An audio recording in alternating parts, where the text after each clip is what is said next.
Hello, this is Meeting with the Mayor, and today we have our State Senator, Juan Chuy Hinojosa. Welcome, Senator. Well, glad to be here again, Mayor Jim Darling.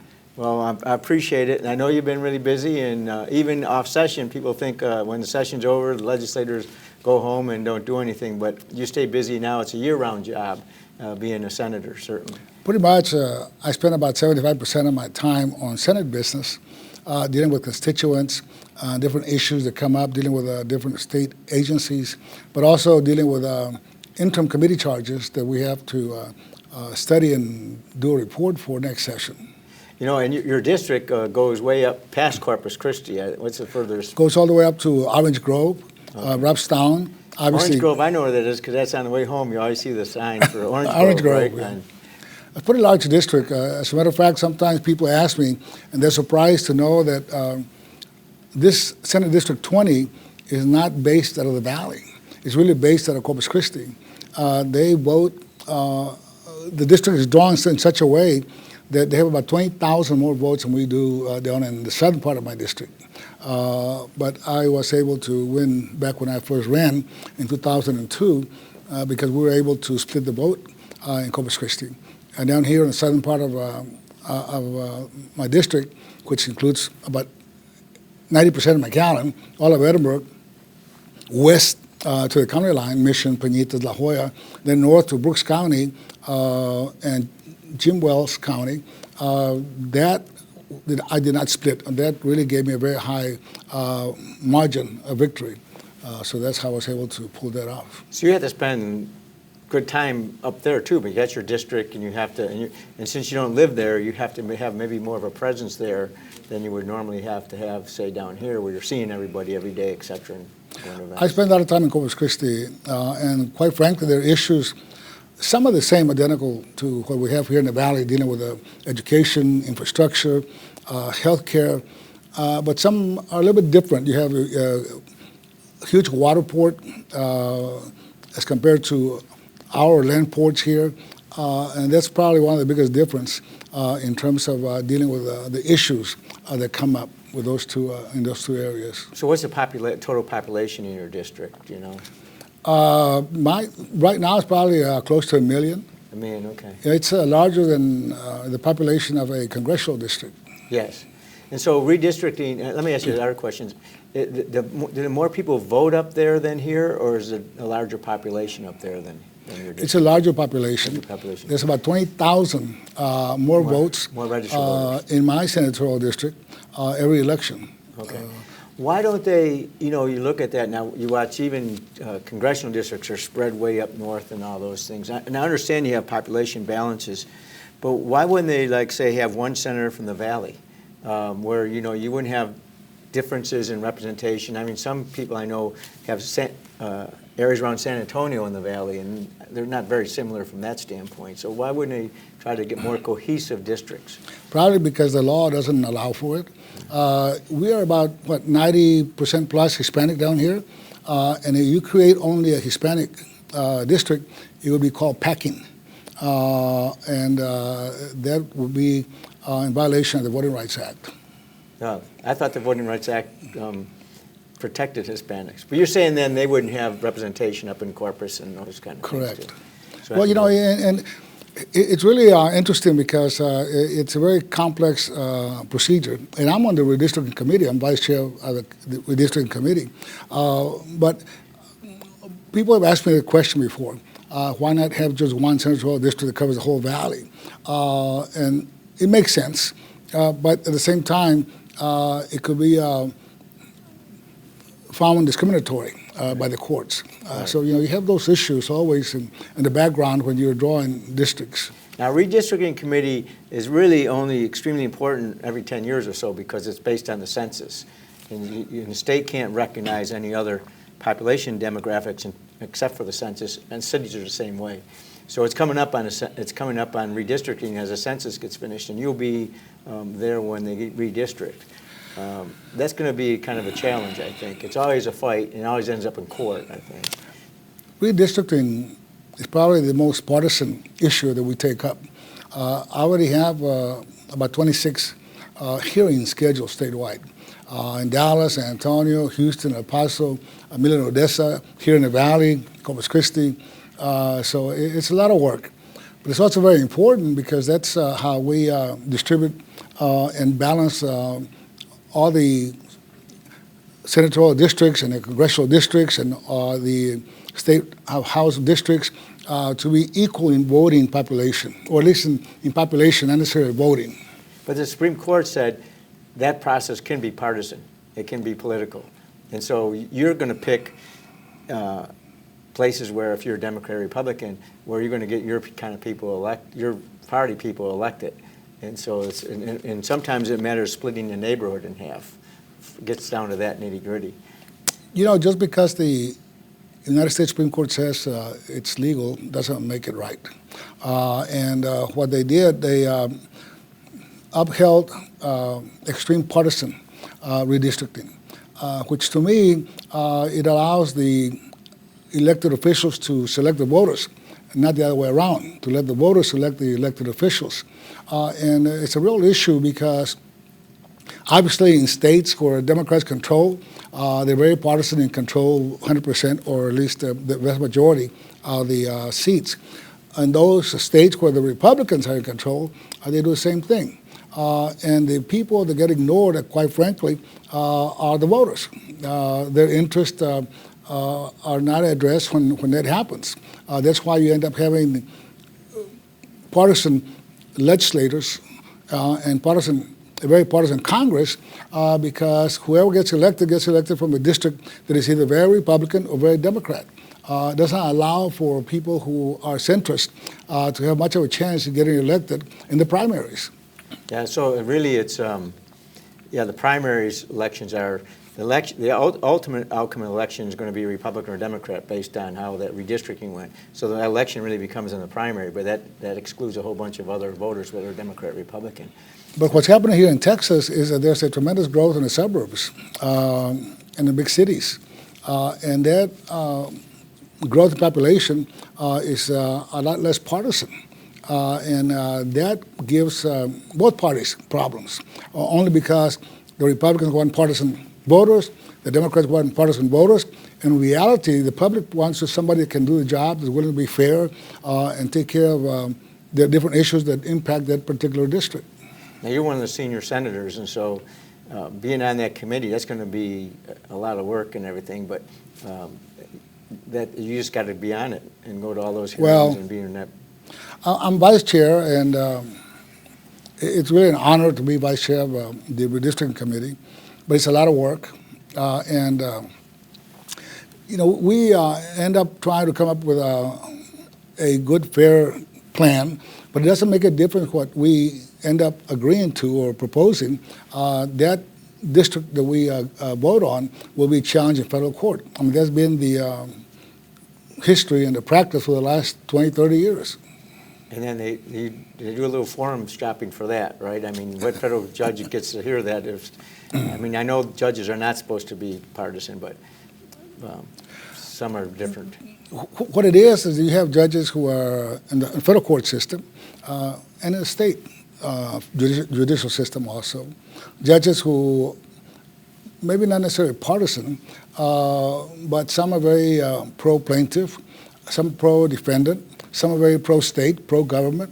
And yes, there's always a little bit of tinge of philosophy where they will lean towards Republican philosophy or lean towards the Democratic philosophy. That's always going to be there. I think judges have become more biased in a sense because the appointment process now has become so partisan up in Congress and the Senate, Texas, in the U.S. Senate, that instead of picking people who are just qualified, I don't think judges ought to be Republican or Democrat. Judges who are there to uphold the Constitution, uphold the law, and interpret the legislation that is passed without regard to whether the issue is a Republican or Democratic issue. And to me, we're getting more and more partisan judges to the process itself. Well, it's a long problem. We just had, the Texas case was just settled this last year. And so it's been the census was 2011, so it took us 9, and redistricting shortly after. So it took us almost 8 years to work its way through the federal courts. And by that time, a lot of people were elected, unelected, and all that. But it's really a kind of a process that needs to be looked into and more carefully. Now, go ahead, I'm sorry. Well, it's not bad being an attorney who specializes in redistricting. Yeah. You will always have jobs.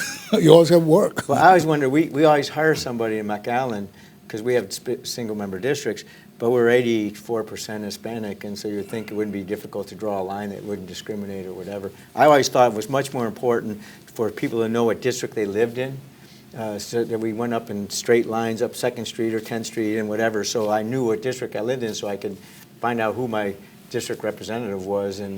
But otherwise, I know a lot of people, even county commissioners, have no idea who their county commissioner is because the lines they don't necessarily make sense. But yeah. Well, I wish people would pay more attention to their public officials, especially when they go vote. And more people ought to go vote. Elections have consequences, and we make decisions that impact from the health care issues to public education to dealing with transportation, infrastructure, water, drainage. So it's important that people know who they're electing and know who their public officials are. That's one of the problems with special elections, whether bond issues or tax elections or whatever. So few people vote that so few people are really controlling what's happening. And so, if you don't vote, don't complain. So just getting people, I wouldn't mind losing an election if a lot of people voted in it.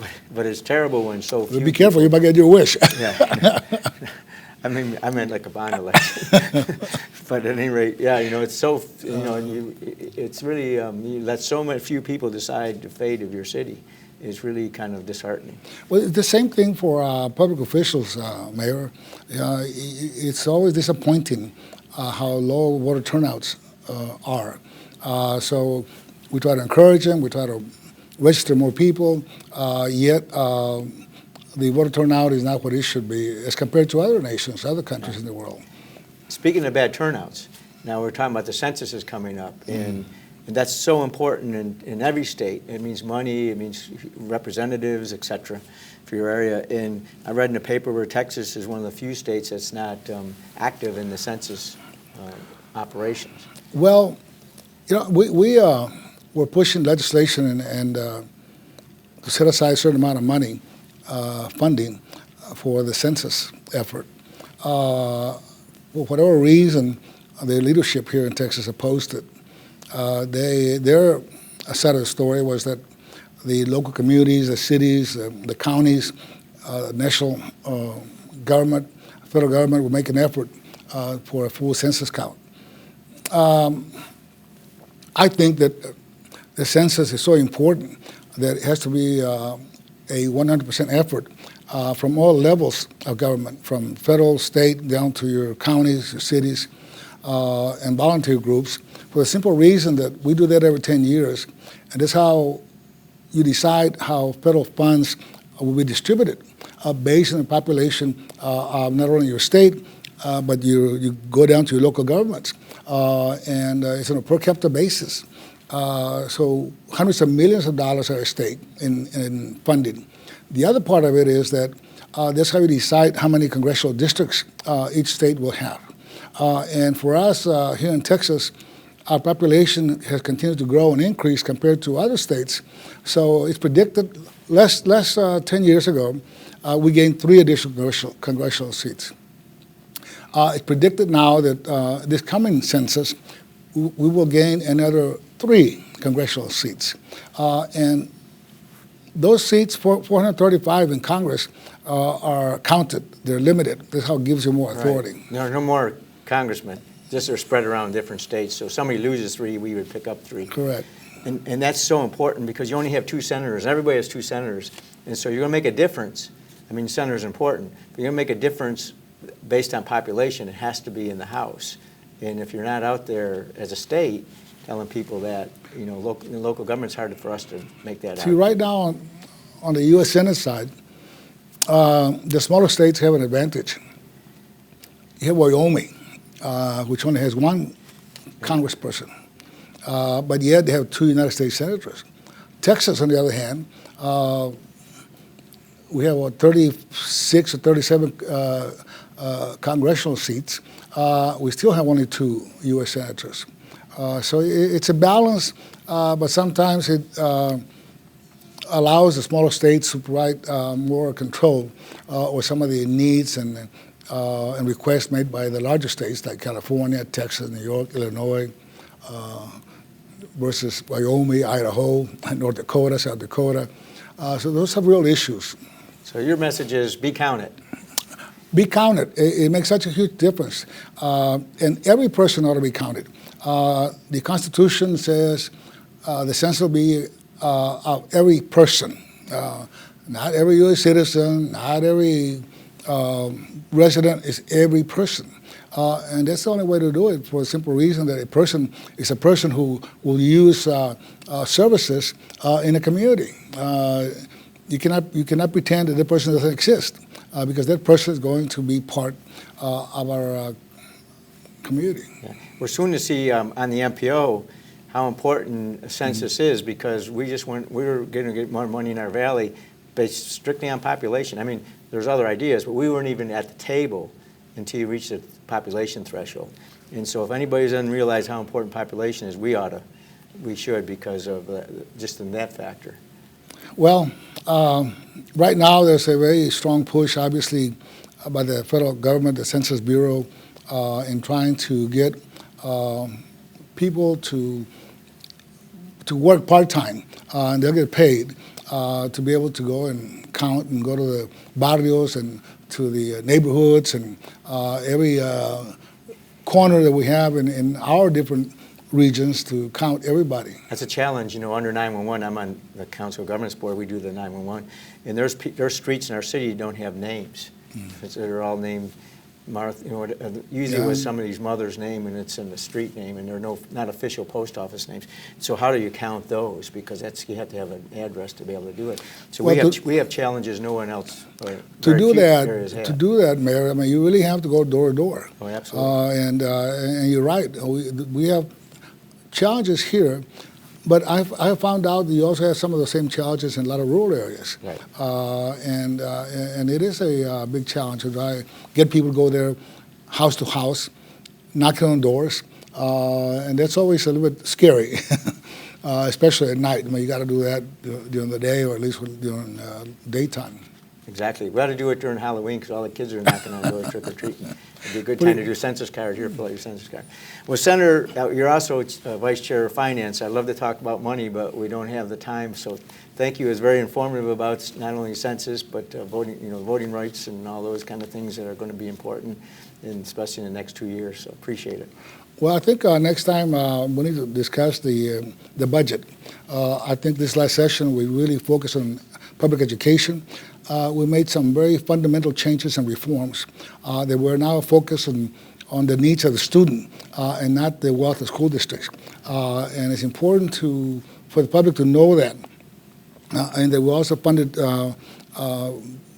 full-day kindergarten, just to name a few. So it's important that we have that discussion somewhere along the line, because it's a fundamental change we've made to our public school finance system. Well, Senator, thank you very much. We look forward to seeing you again. Appreciate it. I always enjoy our conversations, Mayor. I think they're very enlightening, and you really have tough questions. Well, thank you. And this has been your Meeting with the Mayor. Thank you.